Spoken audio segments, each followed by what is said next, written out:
সংযুক্ত হৈছোঁ আমাৰ জ্যেষ্ঠ সাংবাদিক মুকুট ৰয়ৰ সৈতে। মুকুট, আপুনি শুনি আছে যদি, যিহেতু আমবাৰীৰ মুখ্য কাৰ্যালয়ত এই বৈঠকৰ আয়োজন কৰা হৈছে, এখন অতি গুৰুত্বপূৰ্ণ বৈঠক শপত গ্ৰহণৰ পূৰ্বে। মুকুট। নিশ্চিতভাৱে পাৰ্থ, কাৰণ যি সদ্য সমাপ্ত নিৰ্বাচনৰ পিছতে যি অগপৰ 10গৰাকীকৈ বিধায়ক নিৰ্বাচিত হৈছে আৰু এই 10গৰাকী বিধায়কৰ সময় অগপ বিধায়িনী গোটৰ প্ৰথমখন বৈঠক অনুষ্ঠিত হৈছে আৰু প্ৰথমখন বৈঠকত দলপতি, উপদলপতি, চিফ হুইপ আৰু সচিব বাছনি কৰিব আৰু ইয়াৰ কাৰণে দলৰ তৰফৰ পৰা 2গৰাকী পৰ্যবেক্ষক নিয়োগ কৰা হৈছে।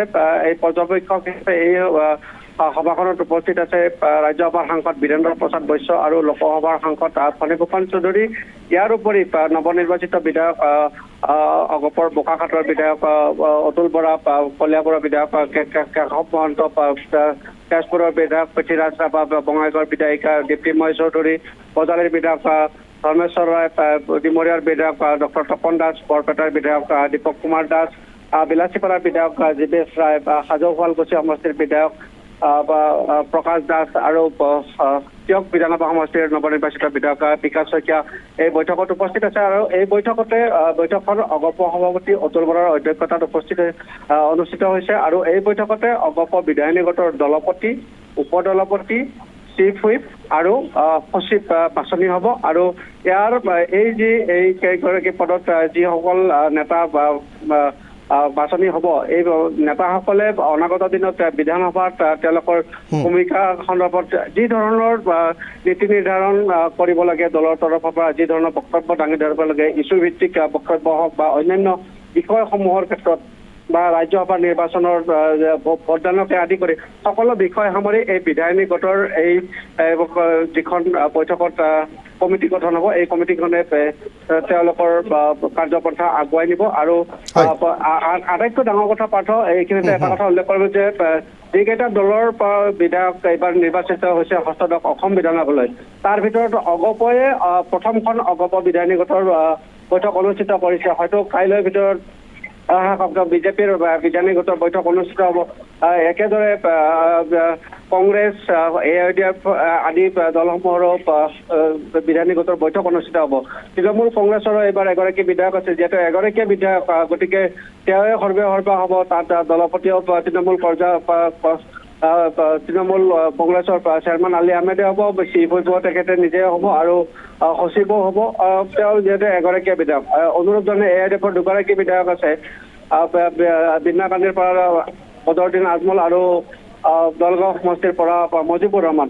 একেদৰে কংগ্ৰেছৰ পৰা আছে 19গৰাকী বিধায়ক। এই 19গৰাকী বিধায়কৰ কোন হ'ব তেওঁলোকৰ বিধায়িনী গোটৰ দলপতি, উপদলপতি, চিফ হুইপ, সচিব, এই সম্পৰ্কত নিশ্চিতভাৱে অতি কম সময়ৰ ভিতৰতে এই বৈঠকখন অনুষ্ঠিত হ'ব। আৰু শাসকীয় বিজেপিৰ এই যি বিধায়িনী গোটৰ বৈঠক অনুষ্ঠিত হ'ব, তাৰ কাৰণে ইতিমধ্যে কেন্দ্ৰীয় মন্ত্ৰী JP নাড্ডা আৰু হাৰিয়ানাৰ মুখ্যমন্ত্ৰীক ইতিমধ্যে পৰ্যবেক্ষক আৰু সহ পৰ্যবেক্ষক হিচাপে নিযুক্তি দিছে। মুঠতে যে অসম বিধানসভাৰ অধিৱেশন অনুষ্ঠিত হ'বলৈ গৈ আছে, অহা 18 মে'ৰ পৰা এই অধিৱেশন অনুষ্ঠিত হোৱাৰ সম্ভাৱনা আছে। তাৰ পূৰ্বে এই বিধায়িনী গোটৰ বৈঠকসমূহ প্ৰত্যেকটো ৰাজনৈতিক দলে সম্পন্ন কৰাৰ পূৰ্ণ সম্ভাৱনা আছে। পাৰ্থ।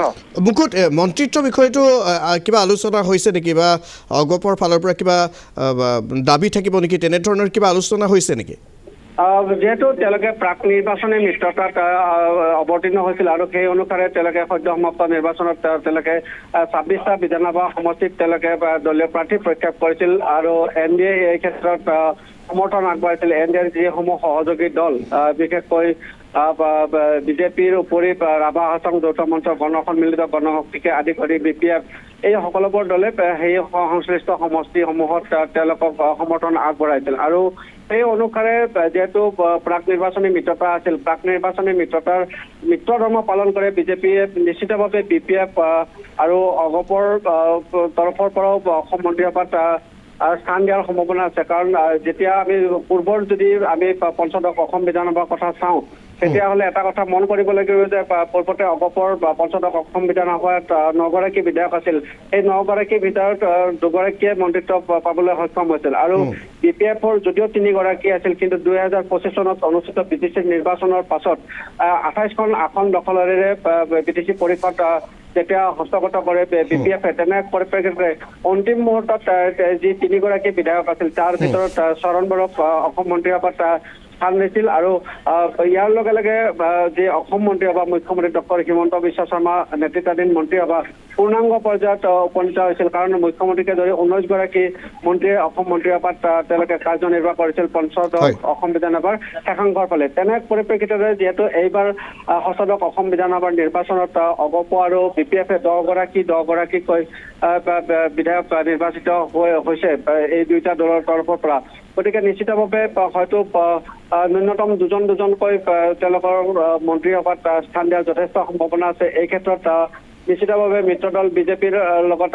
আলোচনা কৰাৰ স্কোপ থাকিব কাৰণ বিজেপিৰ বিধায়িনী গোটৰ বৈঠক এতিয়াও অনুষ্ঠিত হোৱা নাই গতিকে এই বিষয়টোক লৈ নিশ্চিতভাৱে অগপৰ যি বিধায়িনী গোটৰ বৈঠক এই বৈঠকত এই মুহূৰ্তত হয়তো আলোচনা হ'ব পাৰে নহ'ব পাৰে এই কাৰণ এই বিষয়টো অত্যন্ত কনফিডেন্সিয়েল কাৰণ অসম মন্ত্ৰীসভাত মুখ্যমন্ত্ৰীয়ে কাক তাত অন্তৰ্ভুক্ত কৰিব সেয়া সম্পূৰ্ণৰূপে মুখ্যমন্ত্ৰীৰ এখতিয়াৰৰ কথা হয় সাংবিধানিকভাৱে গতিকে এই মুহূৰ্তলৈকে যিহেতু বিজেপিৰ দলপতিয়ে বাছনি আনে আৰু বিজেপিৰ যিগৰাকী দলপতি বাছনি হ'ব বিধায়িনী গোটৰ বৈঠকত সেইগৰাকীয়ে ৰাজ্যৰ মুখ্যমন্ত্ৰী হ'ব পৰৱৰ্তী ষষ্ঠদশ মুখ্যমন্ত্ৰী হ'ব গতিকে মুখ্যমন্ত্ৰীয়ে অসম মন্ত্ৰীসভাত কাক স্থান দিয়ে সেই কথা জানিবলৈ বা সঠিক তথ্য জানিবলৈ আমি নিশ্চিতভাৱে কিছু সময় অপেক্ষা কৰিব লাগিব পাৰ্থ ঠিক আছে মুকুট ধন্যবাদ জ্ঞাপন কৰিছোঁ আপুনি কেইবাটাও গুৰুত্বপূৰ্ণ তথ্য যিহেতু আমাক যোগান ধৰিছে এই মুহূৰ্তত ধন্যবাদ জ্ঞাপন কৰিছোঁ আৰু এনেধৰণে নৱনিৰ্বাচিত বিধায়কসকলক সম্বৰ্ধনাও জ্ঞাপন কৰা হৈছে গামোচা পিন্ধোৱা হৈছে শুভেচ্ছা জ্ঞাপন কৰা হৈছে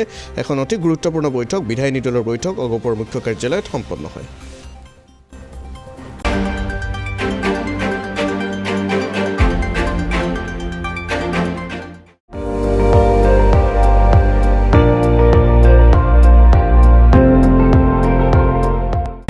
আপুনি চাই আছে ND24 সৰ্বশ্ৰেষ্ঠ নহয় সৰ্বোত্তমৰ দৌৰত